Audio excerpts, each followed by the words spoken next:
Hey there, it's the Machine of Nonsense, episode 33. It's your host, Eric, joined as always by Kayla. Hello.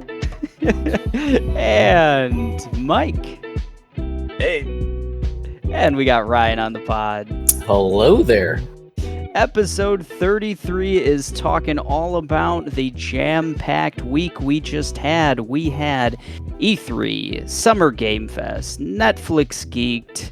We checked it all out, and we're gonna talk at you about it. Before we get to that, what's everyone been up to? How about you, Ryan? Biomutant, Wars 2, been watching Loki. Excited for the Masters of the Universe to come out on Netflix. That's it. Yeah. Would you see today's episode of Loki? No, not yet. That's tonight. Really Same. excited. Really excited for it. Yeah, that's probably what we're doing after this. Same. How about you, Mike? You checked out Loki yet? Both episodes, baby. Oh, Nice. Yeah. Holding up? Holding up? Yeah. Nice. I like it a lot. Other than that, played there's a couple demos out. One on Switch for Game Builder Garage. It's kind of like Nintendo's how to make games kind of game. And cool. It's pretty neat. It's really cute and charming. And then on Xbox, they released a demo for Tunic. And I tried out a bit of that. I didn't anticipate it to be Dark Souls as much as it is. Oh. yeah. Straight up. It's some straight up Dark Souls on that. It's like Zelda Souls. Didn't even really get really far. It was just like, all right, this is not what I'm not ready for this. Been excited for that one for like a decade, I think. Yeah, that one's been tooling around for a long time. It's nice to actually see it playable. It's called Tunic. Yeah, Tunic. Oh, Tunic. man. Yeah, I feel like they announced at the Game Awards like 4 years ago, something like that. Maybe even longer. Yeah, it feels like it. I saw that when we were living together. Like, Oh man, yeah, you might be right. It's like, oh shit, it's Zelda, but you're a fox. Okay, cool. Yeah, Oh, this does look like a Dark Souls game. Holy crap. yeah, I'm into it. How you digging Mass Effect, Kayla? I'm digging Mass Effect. I think we're close to the end of Mass Effect. Ooh, cool. 1. It's fun. I enjoy it. It's weird not reloading. That's a weird thing. It's so weird. But that's pretty much it. You really liking the story, the RPG element to it? How you digging that? I feel like it's good. It's lighter than I expected, but I keep telling myself, that there's 3. This isn't it. So Favorite crewmate? I'm definitely digging the story. Did you say who's our favorite, Mike? Yeah, if you got a favorite crewmate so far, squad member. I like Garrus. I was gonna say Garrus too. I like Garrus's like design. That race, the Taurians, right? Taurians. Yeah, I like their design a lot. Yeah, they look cool. Yeah. I think every race in there is designed really well. Yeah, I would agree with that. They're a lot of fun. Yeah, just get into some twisty reveals here. That's what makes me feel like we're at the end. I don't know. We're probably about 25 hours in or more. Yeah, I think we're. Yeah, you're probably getting it.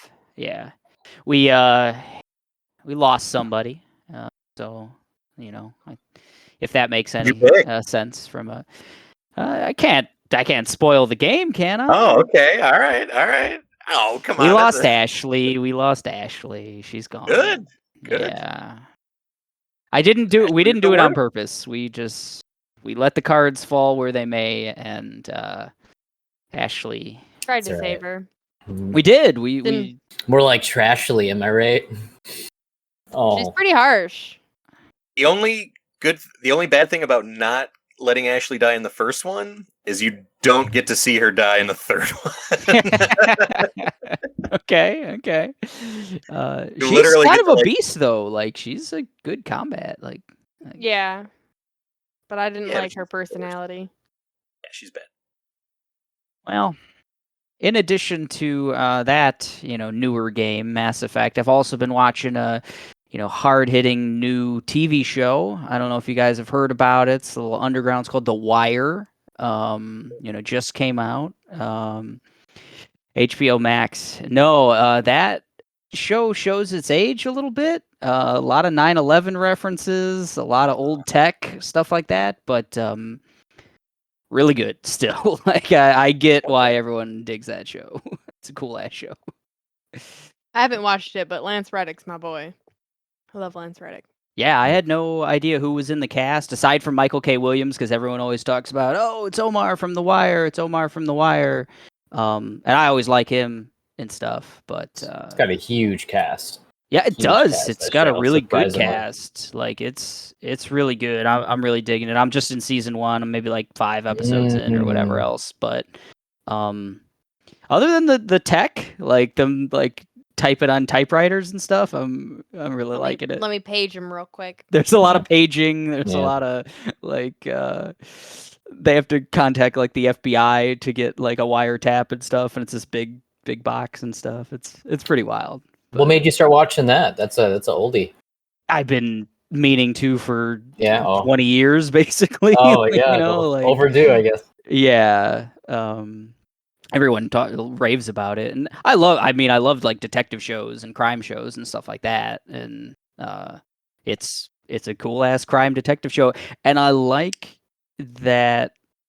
It's really shitty about police, like it shows that like, oh yeah, there's a bunch of like corrupt assholes, like doing stuff and whatnot. Like there's no good guys in it. It seems like the cops suck, the drug dealers suck, like everyone Everybody sucks. Yeah. Yeah.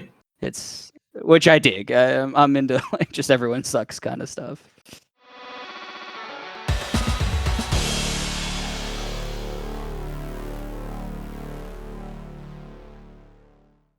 That's what we've been up to. What I've been up to has also been watching the entire 5 days of Netflix Geeked. This was Netflix's attempt at a E3 style event where they showed trailers, made announcements, had some celebrities. Showcase Yeah, a showcase event. of what they are putting out, what they're working on. Yeah, I think they said 70 things, or Wow. it was like 60 or 70 things. But me and Mike were talking about it before the show. They touched on 60 or 70 things, but you didn't get to see 60 or 70 trailers. You didn't get to see footage. You didn't get release dates of everything. You got some stuff, and a lot of it was existing properties. They went into, okay, here's season 2, 3, 4 of, shows, Shadow and Bone, Umbrella Academy, and things like that. Some had trailers, some didn't. It was a bit long for my liking. I mean, 5 days. Each day was about an hour. They had it cut into 2 halves. They would have a half-hour kind of presentation, and then a half-hour. They would sit down with various creators, Neil Gaiman and stuff like that, or R.L. Stine. Man. So they had, there was a lot there, but I feel like they could have easily just stuffed it into like one day. As opposed, or 2 days maybe, as opposed to trying to spread it 5 days. It's supposed to be like a geeky, nerdy event, and they advertise it as, oh, we're talking about anime, we're talking about vampires and zombies and stuff. And then you had them showing like a 5-minute trailer about the Ice Road, which is Liam Neeson and Lawrence Fishburne in like a weird Fast and the Furious ripoff. It's got nothing to do with like the other, video game properties they have, anime stuff, so that was a little bit of a letdown. It felt really bloated. I know I was posting a lot to our fan group and stuff. Was there anything that you guys saw, or any of the announcements, trailers, anything that stood out? You can start off, Ryan. I mean, despite it being like a long show, like, the things I picked up on, they have like a lot of big, like, I feel like this is their answer in response to like HBO and Disney and all those, they're just they're pushing out content left and right. Those two streaming services, and I feel like for a while now, Netflix has kind of just been on the under for a bit. A lot of people have been talking about it. People have been watching it. It's always been Disney Plus. But the few shows that really stood out for me was, again, the big announcement of like, oh, we're doing another Castlevania. Obviously, Witcher. That's their bread and butter right now.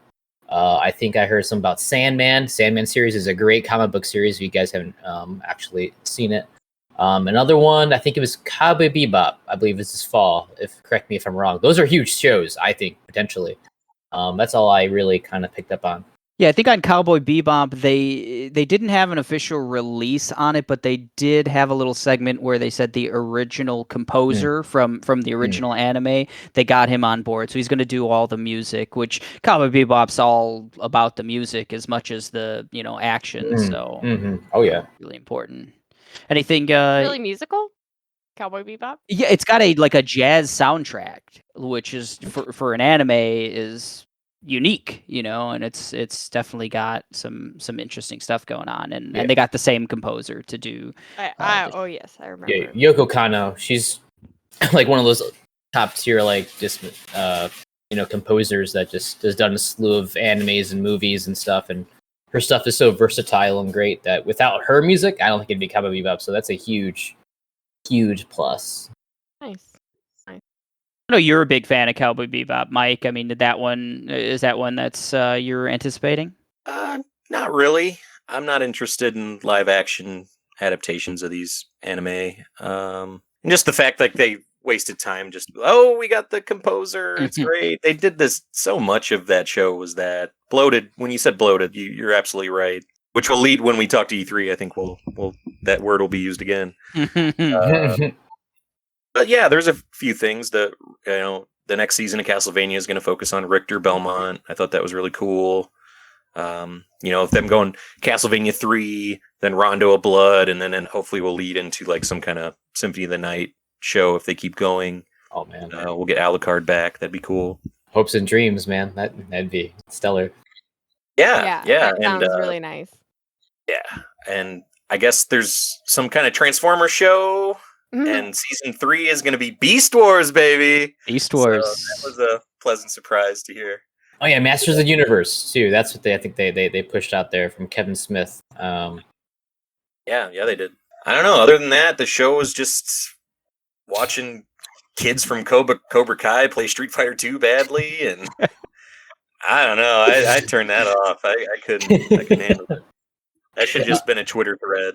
Like, here's what we got coming up. Like, yeah, it's a lot of filler. Yeah. I've enjoyed Netflix. I think their original stuff is a lot of fun. I'm a big fan of like rom-coms. They do that pretty well, Oh yeah. A lot of times they do use some not as commonly known actors, which is fun. There's some that I've definitely grown attached to and love seeing pop up in different, more big budget films and stuff.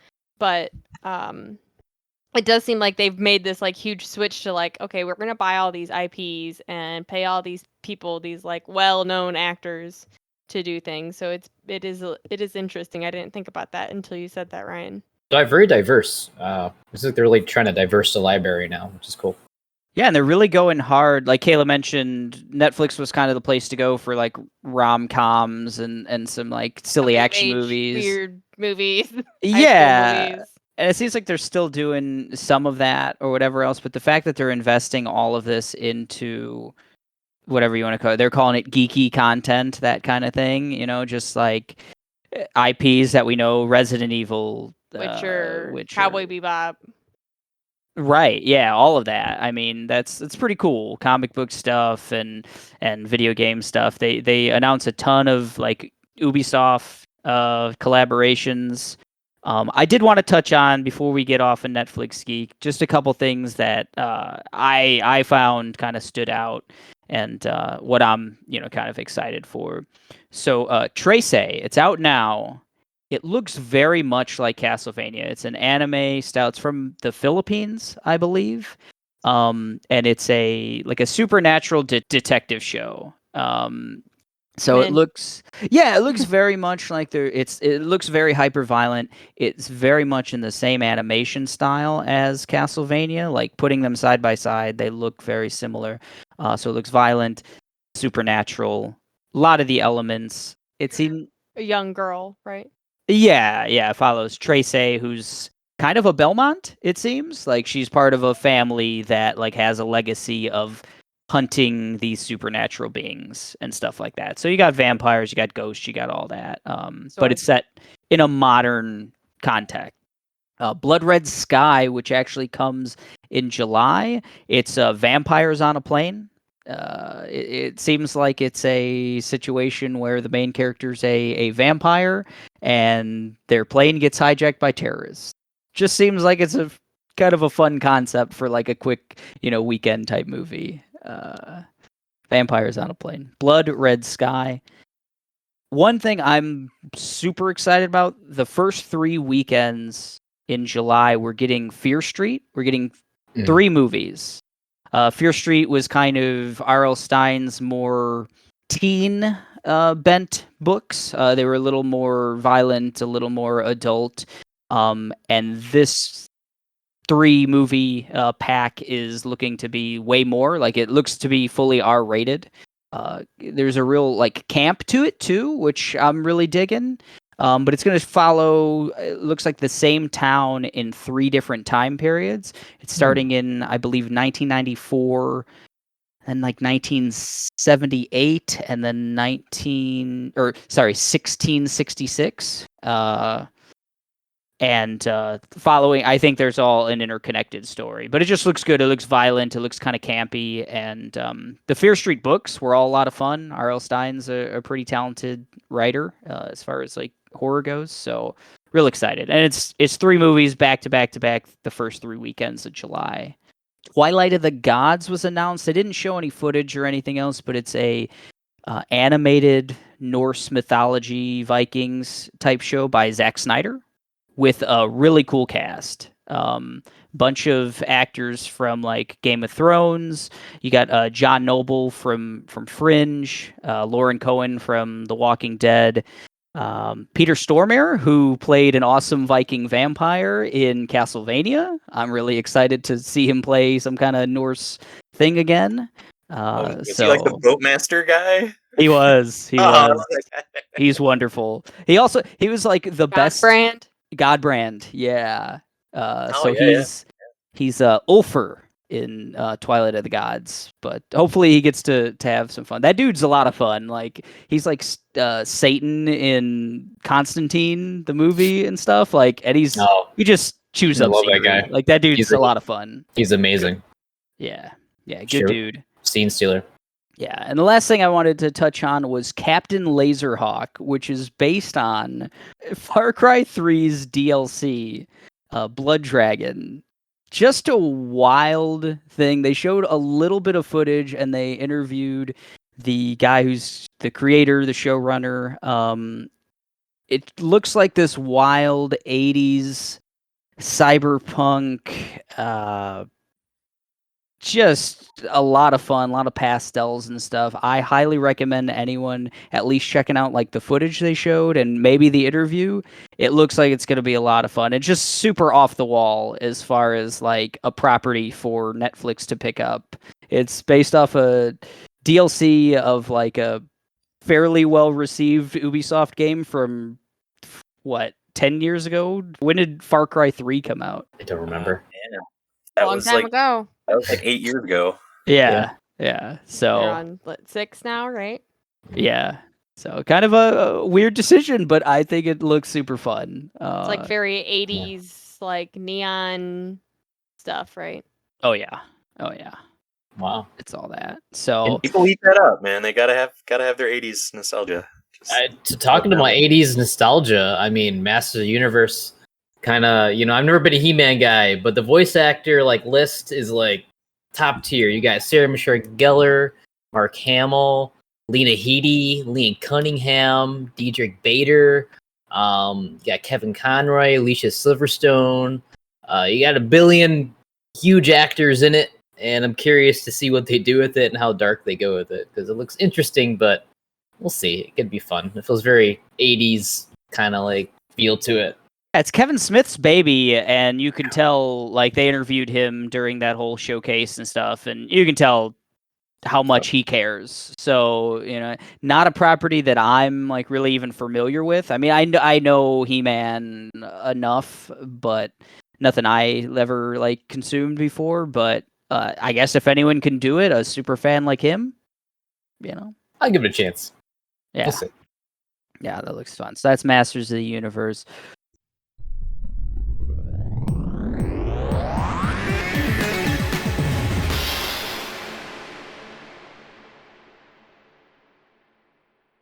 So on to the video games. E3 kind of started with the Summer Games Fest kickoff by Jeff Keighley. Did you guys get a chance to check that out? Oh yeah, watched it a couple times. Nice. So Keighley's great. This is the first year. He talked about it not being officially a part of E3, and he even like kind of cracked up in one interview I was watching with him. I mean, he's just been a staple with E3 around it. So, he's doing his own thing, the Summer Game Fest, and he showed a lot of stuff. Mike, you said you've watched it a couple times. What did you think? I mean, Keighley does a lot of these things. He did like a Summer Games Fest last year, and it didn't work out that well. It was kind of like a weekend long kind of thing, I think. And I think this was much more like what he does with the Game Awards without the awards. It was just, a lot of trailers, still a lot of the adjacent kind of stuff, like musical performances, which I don't care for. Mm-hmm. Interviews with like Giancarlo Esposito and stuff like that. But overall, it was fine. There was some really cool stuff. He brought the goods. He had the thing that everyone wanted at the end. So with Elden Ring, so it's all that mattered. You said you were playing Sekiro recently, Ryan. Did you get done with that one? No, man. It's hard. And my time's also been split between Biomutant and a couple other games, so it's on my list of stuff to stream since I'm doing streaming now. So I feel you. Yeah. What's your relationship overall with like From Software games? Have you messed around with Dark Souls, Bloodborne? Yeah, no, Dark Souls definitely a couple times in past. I love those type of games. They're hard, they kick my ass, but I love it because it's just the type of content I enjoy to do. Just get better at something and do it repeatedly and figure it out. It's a puzzle, it's a fighting puzzle in a way. Like, oh, how do I do this? Or, what can I do better? What am I doing wrong?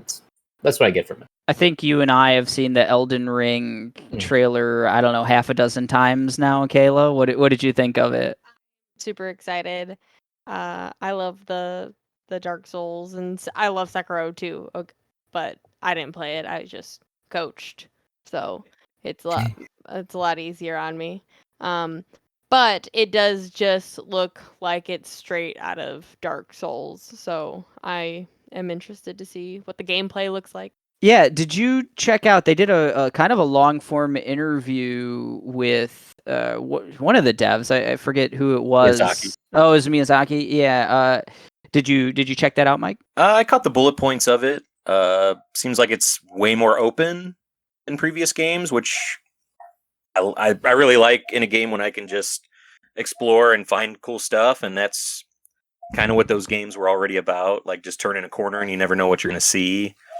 And the idea of just like riding your weird horse around and finding some giant pot with like 4 legs rocking around or something. Some kind of weird dragon or something.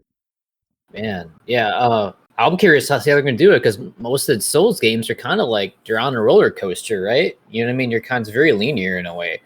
And take into open world level, I'm very, very curious to see how they, what they do for that and how they present it and how we play bosses and go through levels because aesthetically it looks amazing, really. Mm-hmm. But we'll see how they do the gameplay.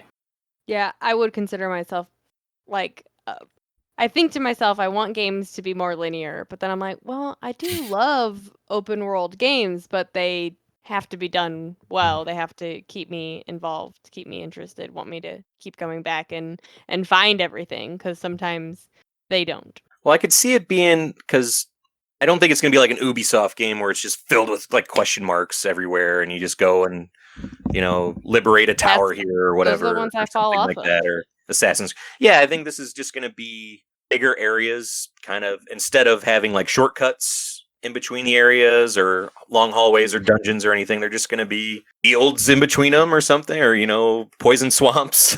He loves those. You're gonna have more like save areas because that can be dangerous too. Some of those shortcuts are like real saviors. I don't know. No place will be safe.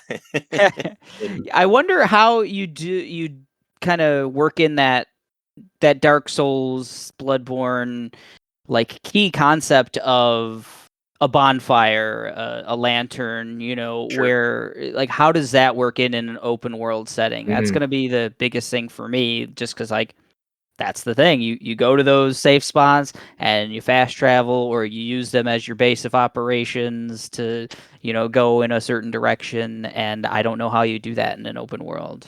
I mean, there's two different types of open worlds, right? One that hand holds you, and one who doesn't. Hand holding essentially kind of not hand holding. That's the wrong word for it to say, but like they give you more direction, where to go, what to do, and then there's just completely open world, free. You explore. The world is your oyster, so to speak. That can be very, very punishing when they don't tell you anything. I've played a few of these games and they never tell you like go there.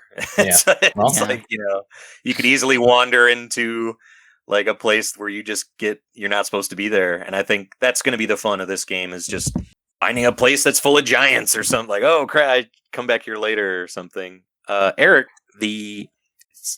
from that interview, it seems like the narrative is going to be something they focus on more, the George R. Martin aspect of it.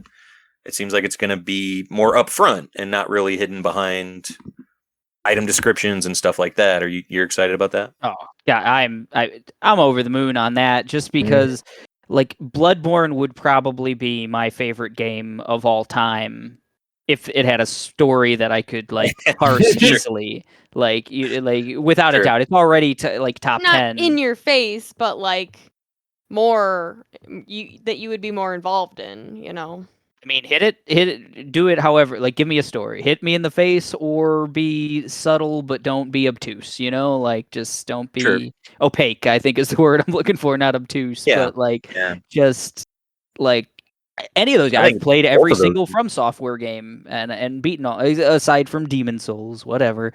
But played and beaten all of them, enjoyed my time thoroughly, but I just can only rate them so highly when I don't like, oh well, I beat the boss, I don't know why, but I did it, so I hope I know why when Elden Ring is beaten. I mean, there's a lot of people that have disdain for those type of games, but there's a place, if they just give me like Breath of the Wild but Dark Souls, I would be happy. Like that, I would be set. That'd be good. I think that's what we're gonna get, and we don't have to wait too long. I was really surprised with that release date, how soon it's coming up. Yeah, do you think we get January 21st? Do you think we get it? I think so. I don't think there's another big game that got a 2022 window. I don't think it's gonna hit. We'll talk about later, but I don't like they waited so long. Like they teased Sekiro with a quick little teaser, and they didn't really reveal it until they knew it was ready, and they knew they were gonna hit that date. So I got faith in them. Yeah, my preferred method. Anything else from Summer Game Fest you guys are real excited for? Tentatively, Metal Slug Tactics looked really awesome. I like those old SNK Metal Slug games. Apparently, there's some shady stuff with who owned is involved with SNK now, and politics and things that might cause me to not play it. But it looked cool. It looked like a perfect marriage of that look with a new style of gameplay, and it's like a no-brainer almost when you see it. Like, yeah, this should have been done so long ago. It's really cute. I like it. Yeah. It's the thing I didn't know I wanted. Like right. Like Metal Slug is so fun, like just as a side scroll and shoot 'em up kind of thing. Like, and of course it works perfect as a tactics game. Like, come on. Oh, silly stuff. Yeah, that was my kind of game of the show. Like Elden Ring was great, surprising, everything else, but yeah, that was the surprise. Metal Slug. Solar Ash looked pretty cool. From I think Epic. I didn't really see too much about it, but looking visually interesting. Is that the fast moving one where Yeah. you're little? Yeah. They've showed that a couple times at different events and stuff. That's and Heart Machine, I believe, is the developer. hmm. They made Hyper Light Drifter, which I love. I love that game. But this, to me, I don't know. They're going for like a Shadow of Colossus thing. You're on top of these big monsters. Just something about the look of it doesn't hit me. There's just not enough in the world to draw me in. It's just a lot of pinks and I don't know. I'm gonna play that one, but it has a lot to live up to from that first game they made. We'll see. Before we move on to E3, just a general question for everyone. Yeah. This age of information, how much we get at like such an alarming rate. For games particularly, do you feel like you just want one trailer, show nothing else about the game, and they drop it? Or do you want them to go in depth? What would you prefer these days? I mean, like how it's kind of like a slow drip all the time. Yeah, Like, slow drip all the time. You kind of know almost everything about everything. Nothing's a surprise much anymore in terms of video games. Well, do you prefer them just to like stay in the dark and give you like a very small amount of information and just then release it, or you prefer the slow drip? Yes. Okay. I prefer to be like informed about it when it's closer. I mean, a year. Like you can announce it within a year, and I'm cool with that. Like even not too much longer. We ain't gonna say like 2 years or anything. But if you can announce something, say it's coming out within these 12 months, and just a little trailer and maybe a little gameplay, just a little. That's all I want. Yeah, I like the way that Nintendo's gone about it the last year or two, where you find out something's coming out and then, it's coming out in 4 months or or a little later. Oh, if you want to stick around after the presentation, we're going to do a Treehouse Live and you can actually see us play the game if you want to know more about it. I like that approach to it. Quick, speedy, here's the game, here's the next game.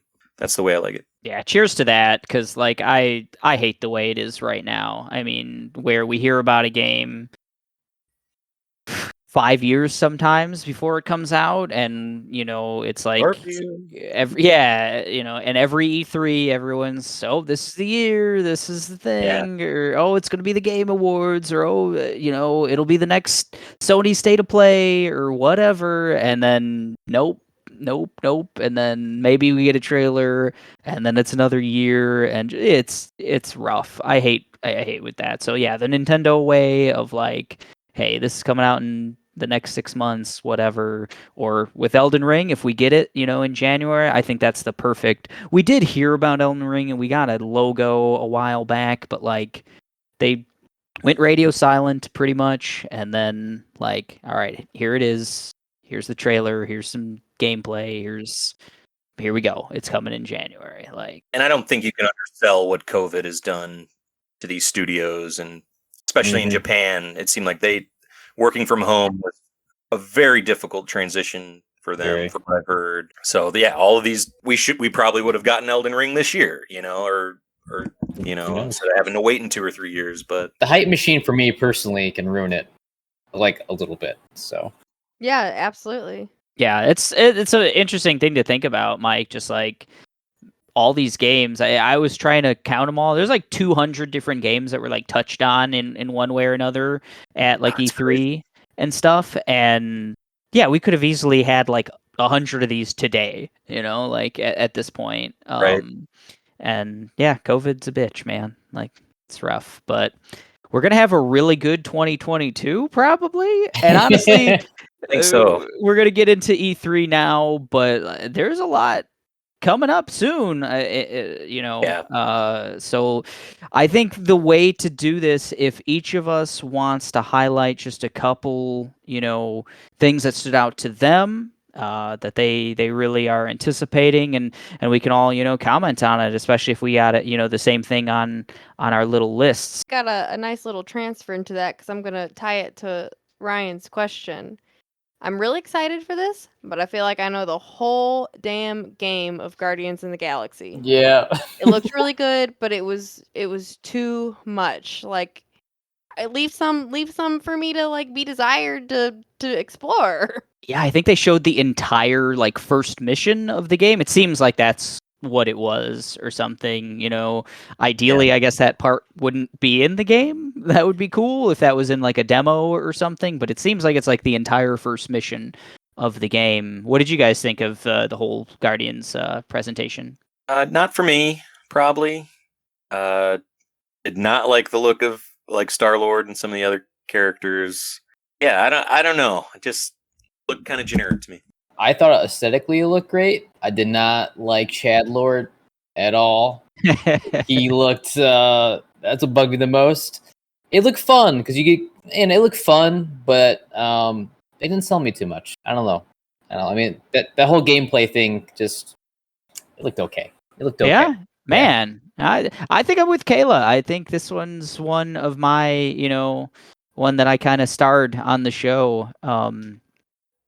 IDOS Montreal's pretty good. I like their stuff. And Star-Lord looked weird because we're all, used to seeing, the Star-Lord that we love from the MCU, but I'm going to give him a chance with his little peacock thing going on. Yeah.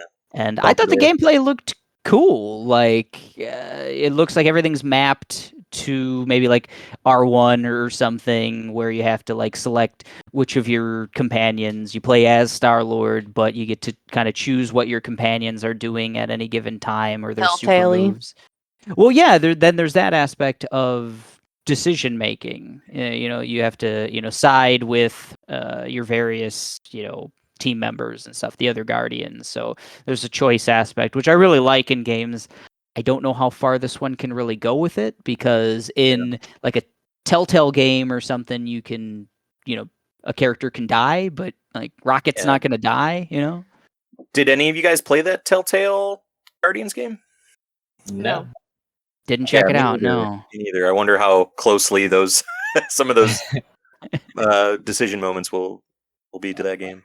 The combat era can remind me of Final Fantasy VII Remake. A little bit, which I hope it's not too close because I was kind of lukewarm on the combat in that game. But I see what you're talking about. Like, yeah, I could definitely see the parallels there. But so Guardians. Did you have anything else, Kayla? Yeah, absolutely. I guess I'm just gonna hop right into it. I'm excited for Avatar. That looks really good. Looks beautiful. Oh, wow. I probably should rewatch the movie. I don't even remember watching it in the first place. I know that I have, but I don't remember. Like, there's lots of parts missing. It's a little foggy. But maybe I will, maybe I won't, maybe it matters. It's a totally separate story, I think, but it looks really good. I think it's following movie 5. I think so. Yes. Yeah. Right. Jumping right along into the future, probably 50 years or so, right? It is movie 5, yeah. That is a video game. God. That's tough. I think they've been sitting on this for a long time. Since the movies have been delayed so much, they haven't been able to reveal this game. So it's cool that they've were able to show it this year. You're being real? I thought you were joking. There's he's filming 3 or 4 movies simultaneously. I heard that. Insane. I mean, I've heard that, but is this I don't know supposed if to be about the 5th what movie? I don't know if it follows the events of the movie or. I was like, wait a minute, is that real? Yeah, my bad, Kayla. No one knows. Yeah, these movies, these sequels are like the George R. Martin books. Like, come on, like, just whatever. To me, it would follow the first movie because it's like, didn't they beat the bad guys with the mechs? They're just back. Like, I just don't understand how you make more movies out of that shitty movie. One, they got a couple ruined there, so I have no clue how they're gonna. All I know is it looks good. I like the colors. I like climbing shit. It seems like I would be climbing and exploring, and I like parkouring in a rainforest. Sounds fun. Yeah, the Avatar universe or planet or whatever is cool. I remember digging that movie in 3D, but I haven't watched it again since whatever that was, 2009, right? Did that first movie come out? It's been a You're right. long time. Yeah, that's what you guys. Did you think of anything of that Avatar reveal, Ryan? Visually, it looked great. I'm not a big fan of the blue people, but I don't know. They got to sell on me more. I got to see more about the game a little bit more. Just Yeah, the gameplay, maybe aesthetically, when it's closer. looks very appealing. So It's yeah, pretty. Ubisoft makes pretty games. yeah, I'll give it a try. Article came out that said that this is what convinced Disney to let them do the Star Wars, the open world Star Wars game that they're doing, seeing the footage of Avatar. So that's something. Yeah, it made Disney want to buy in. So how about you, Ryan? What stood out to you at E3? Not a lot. Oh man. E3 was kind of like the indie title thing for me. One unexpected thing, Plague Tale 2. Wasn't expecting to get that. Something really cool is Death Trash. I don't know if you guys saw that. No, what's that? A little indie game. It's made by one guy, apparently. Crafting Legends. Been working for 5 years. It's like a post-apocalyptic world where I guess cosmic horrors kind of come around, and you just it's kind of like a survival sort of deal, and it's kind of like this sprite feel to it, and has this weird old like SNES aesthetic that just draws me to it. But it looks like just crazy fun. Yeah, I definitely check that out if you guys haven't seen that. What was that called again? It's called Death Trash. Death Trash. Another one that stood out for me was Death's Door. A lot of death in this one. Yeah, Death's Door is you're a crow. You're a crow. Essentially, you're just kind of doing your job, and you go about, and you're doing it basically just taking care of souls and stuff, and it looks really good. Again, from Devolver Digital, Acid Nerve, I believe it's developer. That looks really cool. There's a couple things that stood out for me. Of course, Breath of the Wild 2, but they didn't show too much either. Man, Trailer's cool. So right, Man. that happened all while I was at work. Right, Eric texted me, "Oh, a new Breath of the Wild trailer." So I went on lunch. Breath of the Wild trailer, E3, watch it, and I'm like kind of in the sun, so like it wasn't the best image, and I'm like, this is the same video, like so I watched the old trailer, The old one? at first, like just like thinking to myself, is this real? Because I looked and it says E3 Breath of the Wild E3 in the title that I'm watching, but the date was wrong. Oh, that's great. You didn't tell me that story. That's really good. And then all day at work, I was like, "Hey, did you guys watch the Breath of the Wild trailer?" And nobody partaked in my excitement. Those lames. And that trailer, come on. That topping out the end of E3. Well, basically the end of E3. Yeah. It looks so awesome, and all of the speculation around just that trailer alone is so much fun. People think you're like, "Oh, are you playing as it could be Zelda because, the hair is different in this one and you never see the player's face." And I saw a theory that you might be playing as Ganon, like from way back or something. And so I'm in deep. I can't wait. The 2022 date. Come on, that ain't happening. Like, you don't think so? I don't think there's ever been a Zelda game that has hit any date. You're right. We'll see. We'll see. 2017 for the first one, right?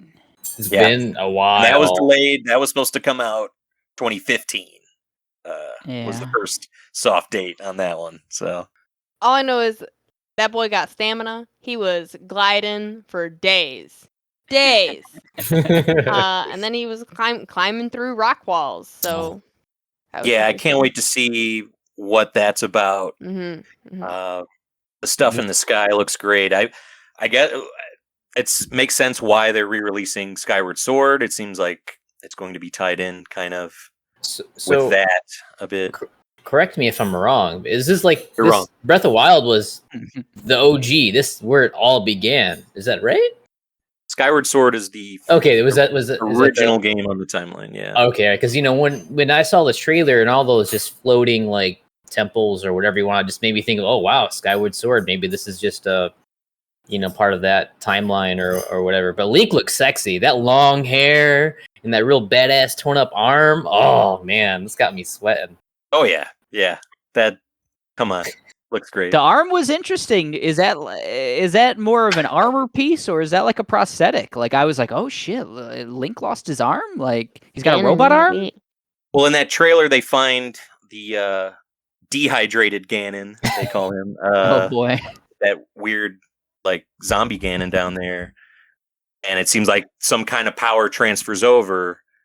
And in the opening cutscene for Breath of the Wild, they show like when they're showing like, oh, the warrior fought Ganon years ago, and Ganon in that like still has that arm, like that weird green arm. Oh. He's got that weird, like Roman dress style, like kind of armor with the sandals. So that's why people are thinking you're going to be bouncing around time a lot in this game. Oh, your favorite, Kayla, time stuff. So I'll maybe just it go did. along with it. No questions asked. Maybe it touched something it wasn't supposed to. gosh, so good, so good. Can't wait. Too much hand sanitizer. Who knows? Can't wait. Man, it's gonna be hard to follow up to that. What else you got, Mike? I don't know. Breath of the Wild. I mean, Nintendo and Xbox brought the goods for E3. There was a lot, like Capcom didn't have anything. Square, they had Guardians, and then that was about it. But yeah, a few things from the Microsoft show. Atomic Heart, which was showed a couple years ago. That I don't know what that game is going to be when it comes out, but that is one of the funnest, coolest trailers I've ever seen for a game. It's every second, every frame is like a new, different kind of enemy or a weird character that I'm curious about. There's all these weird, cool robots. That looks awesome. Super excited. Also from that show, Somerville stuck out to me. Hell yeah. It looks like a Playdead kind of game, like Limbo or Inside, if you've played those. Looked really neat, looked creepy. It's the alien invasion one, right? I think so. Yeah, Yeah. I guess that's what's happening. There's a lot of just crazy stuff happening. There's some kind of big battle where somebody has like an alien gun that they're shooting lasers and trying to get away. And It was all over the place for that one. this leaked early Saturday from the Ubi show, but Mario plus Rabbids, Sparks of Hope. I really like that first game, Kingdom Battle. It looks like it's like a strategy-based combat game, and it looks like they're really like expanding on that combat system and the world. This one's more Mario Galaxy themed, which is even cooler. You're going off into space and stuff.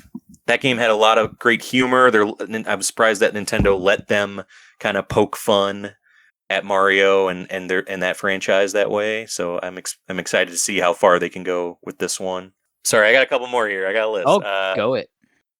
I think this was at Guerrilla Collective, which I think that was the same day as Game Fest. But there was a game that stuck out to me called Hunt the Night.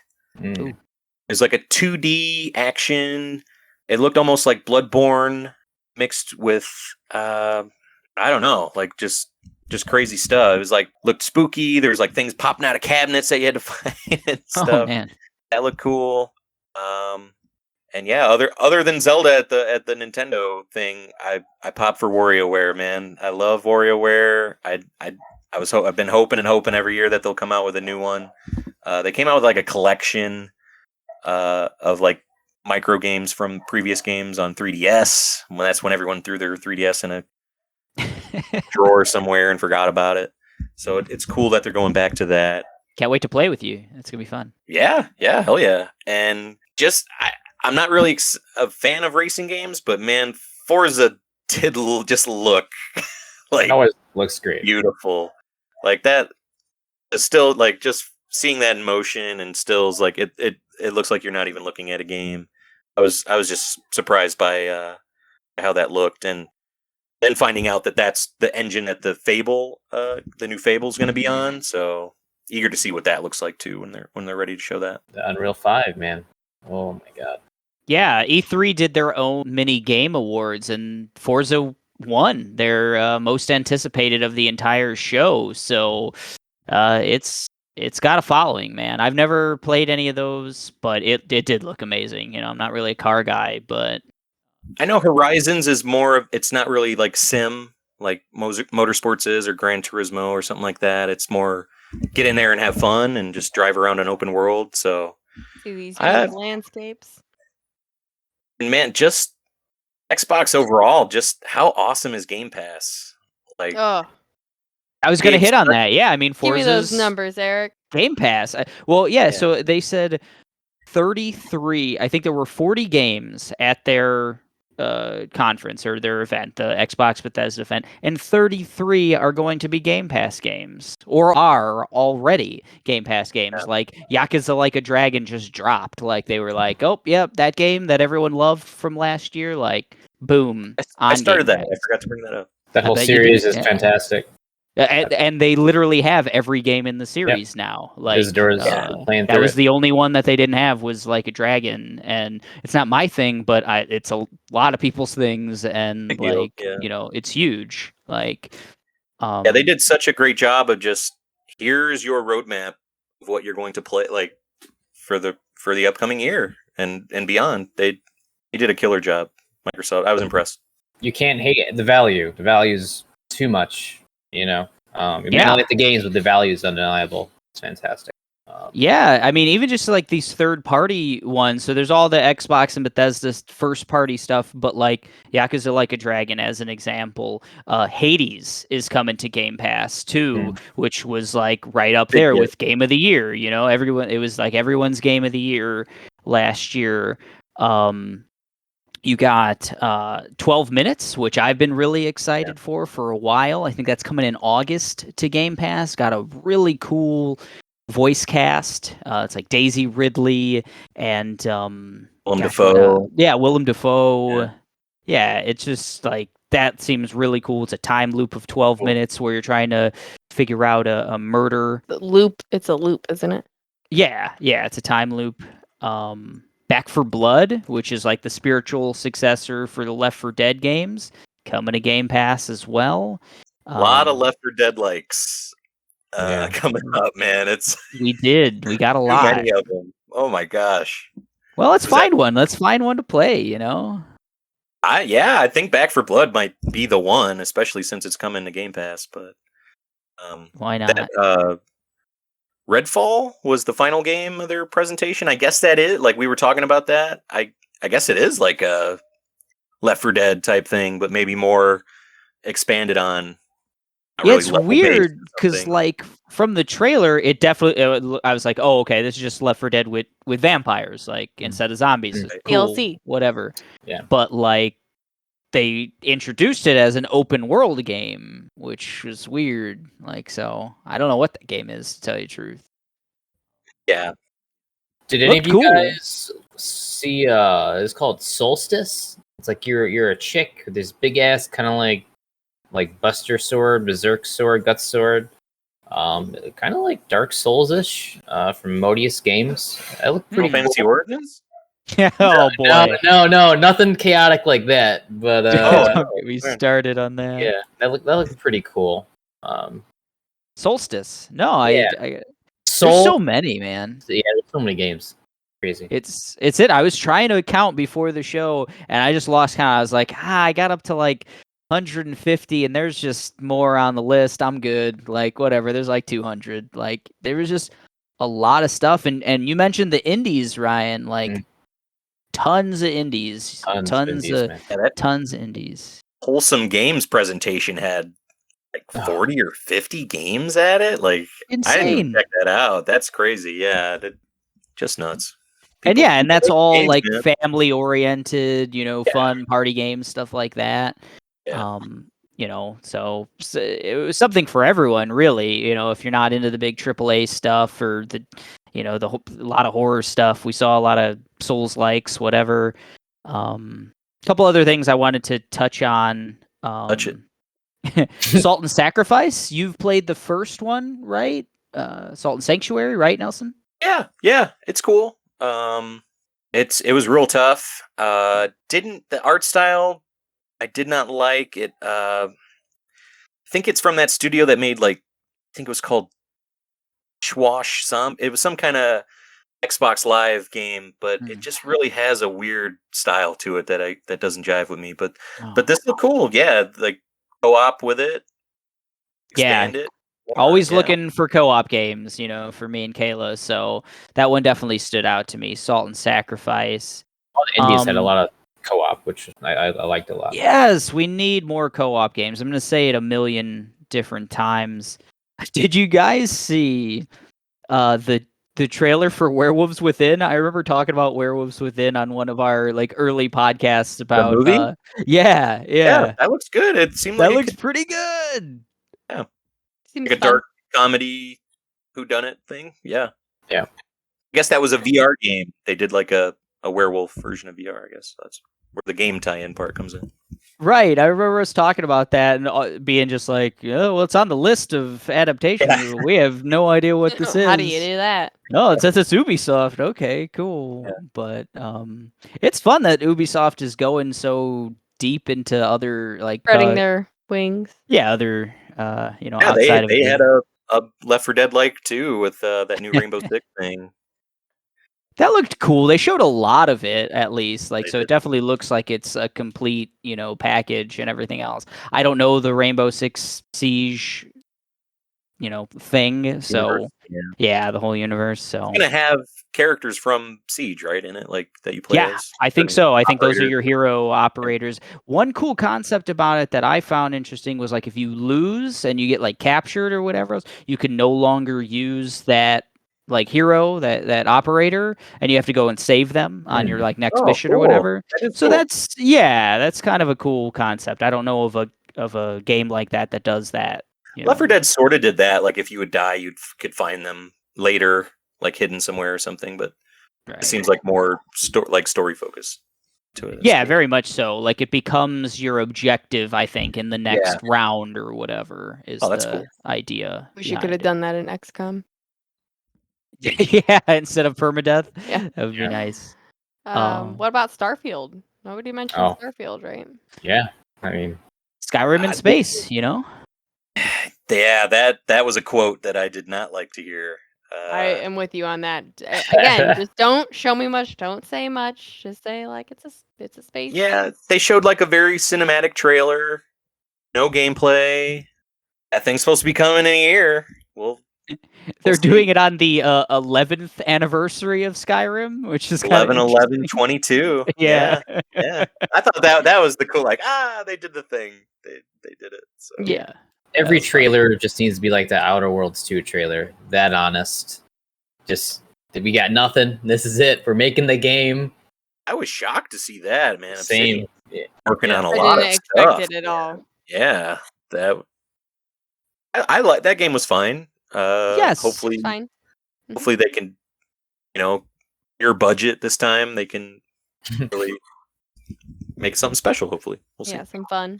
Yeah, and that'll be another Game Pass because it's Obsidian, right? Yeah, Mhm. yeah. Yeah. Totally. So- Man, You just can't beat it. when is the other shoe going to drop on that? When are we going to have to pay $100 a month for Game Pass? Well, I mean, It's crazy. you think about it, but one of the biggest people are missing from E3 was Sony. And who knows what they're going to drop with their conference? You know what I mean? Maybe some things were withheld just for them specifically. Final We'll Fantasy. see. We'll see. Not having them was weird. Yeah. Seems like every year someone's gone. I'd hope they would announce something soon because they really Nintendo and Xbox really got a lot of momentum out of E3 this year. And Sony's just kind of left standing oh, well, we got Ratchet, which is supposedly fantastic, but Yeah, I thought about bringing it up just because I see it in social media and other people talking about it, and I'm like, oh, I just want to play it. Ratchet. But I can looks definitely wait. So fucking cool. Yeah. Man. Yeah, it's so pretty. Aaron needs to get it, and we just all, converge on Aaron. And You can just swap a system with us, a month by month basis. We can take turns. yeah, I'll borrow him the Series X Yeah, for yeah. a couple So, days. seems fair. There you go. Yeah, some other games that I just wanted to touch on real quick were Metroid. Dread. Like a lot of fun. Mhm. I've never played a Metroid game. I recognize the Metroid dude, just oh yeah, that's or Lady. yeah. Oh yeah, Sammy. And it looks really cute and fun. And now that I've played Hollow Knight, I'm like, okay, I get it. And Hollow Knight was a lot of fun, so I think I could really enjoy it. Yeah, it's cool to see. I know Eric joked about this. Cool to see games, using that Hollow Knight, style. Yeah. I called it a hollow-like. Yeah. Oh. It's very good. I know it has its types. Oh yeah, I've never Metroid is played the any of them. So granddaddy. yeah, exactly. So talking about copying things, there's a game it looked fun, especially if you got kids or maybe just for yourself, but it's called like Tinykin. It's essentially like Pikmin. It's Pikmin, but you're like your character is like 2D in like a 3D like world, and it was just real quirky and you're kind of shrunken down in size, and you just had to do various things with all your little like toy Pikmin people, which seemed kind of fun. Well, we didn't get the big Pikmin 4 or whatever announcement, so we didn't.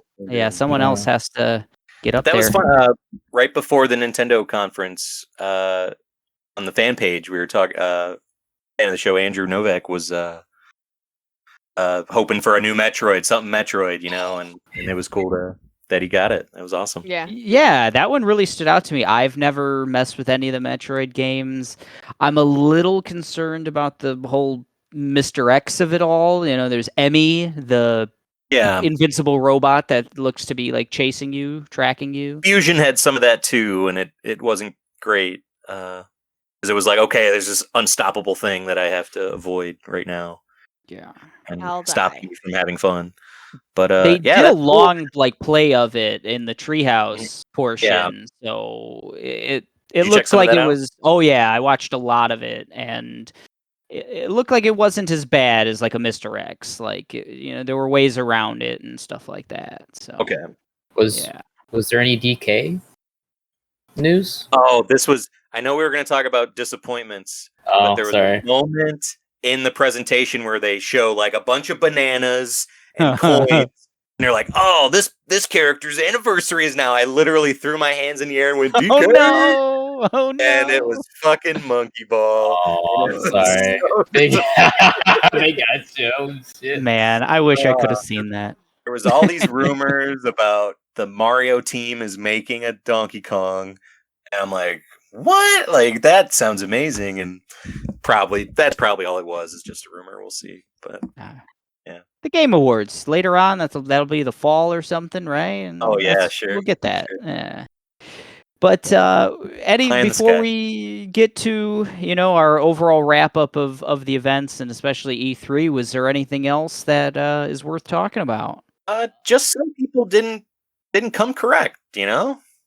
Like we mentioned it before, Capcom just had a little thing just to announce some DLC, and Square just had Guardians and some crappy ports of like some of the greatest games ever made, and they just shoveled like, well, we're going to show you 20 minutes of this Guardian game, and then here's 10 seconds of what we're doing with these old Final Fantasy games. That Team Ninja Final Fantasy game, that was a trailer. That was pretty bad. Yeah, I don't know. E3 was just too long. Yeah, I agree. We need to just shrink that shit down. ESA, the company that runs E3, like, I know next year it might be different. There might be an in-person thing. We might have live press conferences again, but this year, I don't know. You need to like vet what these companies are bringing to these shows. Like 2K had a thing, and it was just basically like a panel of them, like people talking and stuff. There wasn't any games at it. Yeah, I think that's a good place to kind of discuss the E3 overall. You mentioned it earlier because I said it about Netflix Geeked, like the bloat of it all. I mean, we were having that conversation this morning, Kayla, of just like, man, I feel like it was 4 days. Do it like just Saturday, Sunday, and jam pack just the announcements, just the trailers, maybe some cool interviews, whatever else, and not all the filler, not all these little like weird offshoot things or whatever. And if Square only has 2 things that they want to show, okay, butt them right up with Capcom, who only has like 2 things to talk about or whatever else, put them together. Great. A day of, Xbox really highlighting it, a day of Nintendo really highlighting it, and just fill in a little bit of extra stuff. The Capcoms and the Squares of the world and the PC gamings of the world and all that indie stuff, like fill that in. Wonderful. It would have been a great 2-day event, I think. But it was a 4-day event. Yeah. And then if you're what Keeley brought to it even longer, even like so much, too much. Yeah, I was disappointed in Keely's performance. It was just very sad's not the word I want to use, but I don't know. He just Poor Keeley. wasn't. He just didn't seem happy. Oh, really? Oh, we didn't talk about that Death Stranding thing. Like, should we? How weird was that? I don't even want to talk about it. That's super weird. It was weird. Oh man, I know that they're like bros, and that's like a thing. Keeley and Kojima are like best friends. But man, that was so weird. Like it was like as Kojima like must have contacted Konami's legal team. Like, how far can I take this without you guys suing me? Just gonna get in a box. A lot of that music, straight up Metal Gear. That the cardboard box references the rats, the vents. It was strange. That was odd. That was real weird. Even like Kojima just like talking about 9/11 for 15 minutes. Yes, I've predicted all of these horrible things, and I need my next game is going to be happy. Yeah. Kojima did COVID. Who knew? Who knew? Predict a pandemic or a God. horrible terrorist disaster. Yeah, I mean, it was just way too much. It's like, I wish, it's like back in the day, early 2000s, when you got your PC and there's all this just bloatware you wish you could uninstall and just get to the point. I wish there was a version of E3 just get to the point. And there's just so much of it that was just pandering hard, trying to at least. And, no, I wish it was just less time. It's too much time wasted. Some of these I didn't watch live, and it was nice to just be able to skip through. So who won E3? 1, 3. We did, Eric. Oh, yeah, we did. Won E3. No. Part of me wants to say Nintendo because they had the biggest game, I think, but it's Microsoft, right? Yeah. Hands down. I think it's close. Yeah, I'm not as big a Nintendo guy as a Sony or a Xbox for that matter, but they convinced me. I mean, everything I saw at the Nintendo conference was like, oh, I want to check that out, or I want to play that with Kayla and my friends and stuff, like a WarioWare or the new Mario Party or whatever. Like, it was just hit after hit after hit of just like, oh, I want to check it. And then, of course, Breath of the Wild. Like, come on. Yeah. Did you guys see the Revolver conference? Did you guys see that? Yeah. Their presentation? Oh my god, it was amazing. Making fun of shit the whole time, and then right after you get the Xbox stuff or before, it was just so perfect. They do a zany thing every year. That was pretty good. We need a presentation, hands down. But games, probably, I'll be honest, probably Xbox One. They just the biggest value and library just all coming out. They just came out with a confidence that was real. Like they do that before, and it's like, oh, come on, you guys suck. Like, you guys don't have that thing. But it's, man, they really just got a game plan and a strat. That complete, like, they just came out like, here we go. Here it is. Yep. Boom, they laid it out. It was great. Just constantly had that like Starburst scene that was like available day 1 on Game. Mm-hmm. Just like boom, boom. It is. It's so attractive when you see that. It's nuts because it's just like, yeah, okay, you're showing me 40 games, but I can maybe play a couple of them, or I can maybe afford a couple of them. It's like, nah, I can play all of them if I really want to, because of Game Pass. So, yeah.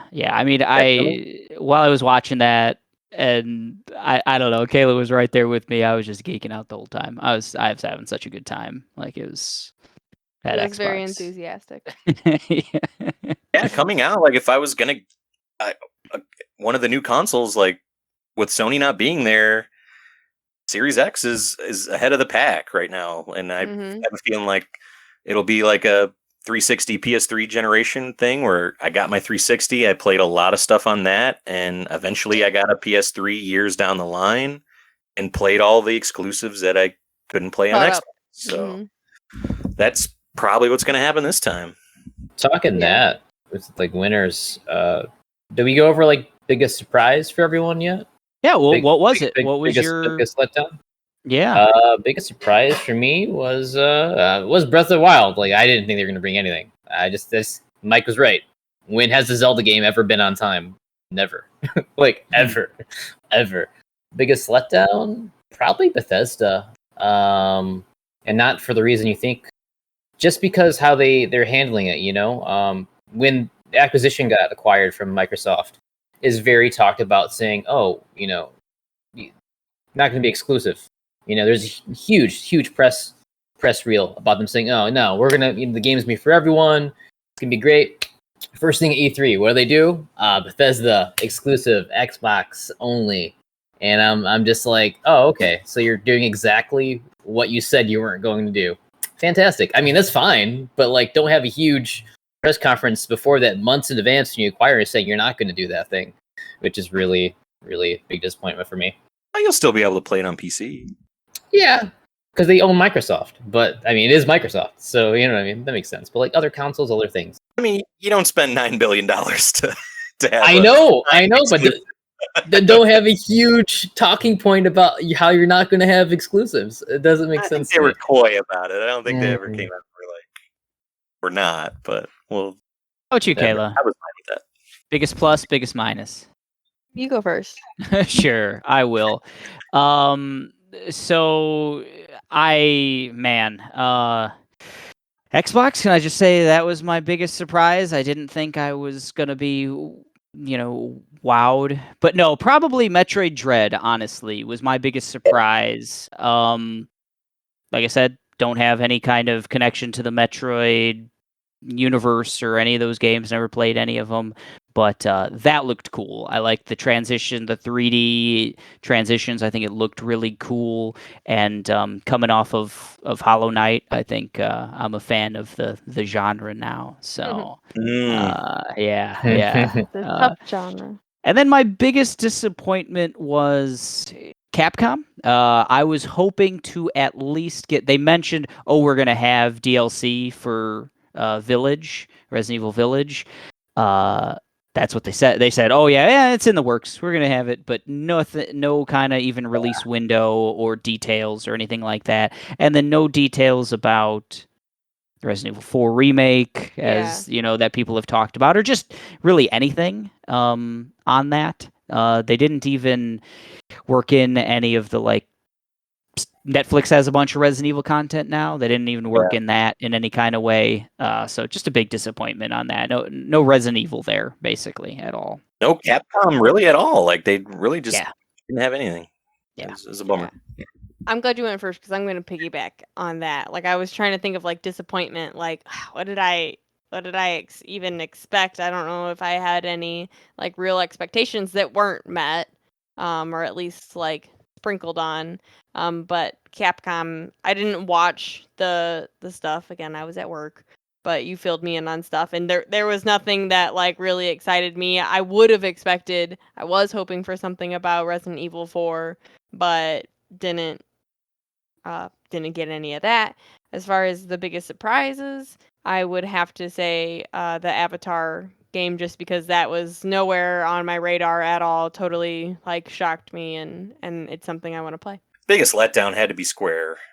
There was all, you know, maybe that was because of my own doing, because there was a lot of rumors about there being a Final Fantasy collection, and it turns out, no, we're just doing them piecemeal. You got to buy all these things only on mobile and PC. You know, they're like these weird, they're changing the art style, which Square, stop. Beautiful pixel game, like, stop making them uglier. Stop it. Like it blows me away. And then like right afterwards, it's like we're remaking Legend of Mana, a game that no one likes. Like why? You have such a rich history, and you lean on the weirdest parts of it. But that's just Square. Square's weird. Just when you think they're, on the rebound, like, oh, Final Fantasy VII Remake was good, really good. Like, man, they're back on track. And then nope. As far as surprises, nothing super surprised me. Probably Metroid, I'll echo Eric. That was cool to see that. Especially a 2D one. I'm more of a 3D Metroid guy, but it'll be fun to go to play a new one for sure. Well, seeing as you stole that from me, I might as well say that Advance Wars 1 and 2 Reboot Camp or whatever. Big surprise. Excited to play those. Never got around to playing them on the Game Boy Advance. So yeah. GBA, yeah. Yeah. So I was hoping to see an announcement for the Nintendo Online service. Like add something to that. Maybe Game Boy games, GBA games. It was just like the 20th anniversary of GBA. But nothing like that yet. Nothing announced. But they announced a bunch of sequels to GBA games, basically with Metroid, WarioWare, and Advance Wars. The reboots of them or whatever, the ports. But yeah, it was pretty cool.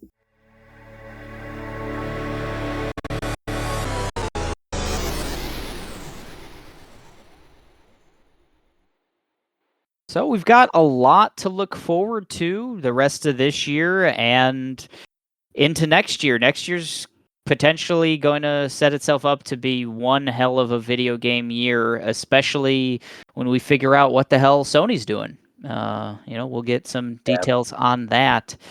So that was, Netflix Geeked, Summer Game Fest, E3 2021.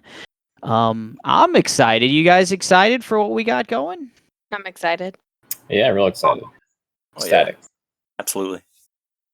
Awesome. So lots for us to talk about in the near future. Did want to mention before we get out of here, the bracket of nonsense. So our next episode is going to be round 1 of the bracket of nonsense. We have all 64 competitors in 32 head-to-head matchups at this point. We posted the matchups. There's some doozies, man. It's going to be a bloodbath. There's some doozies.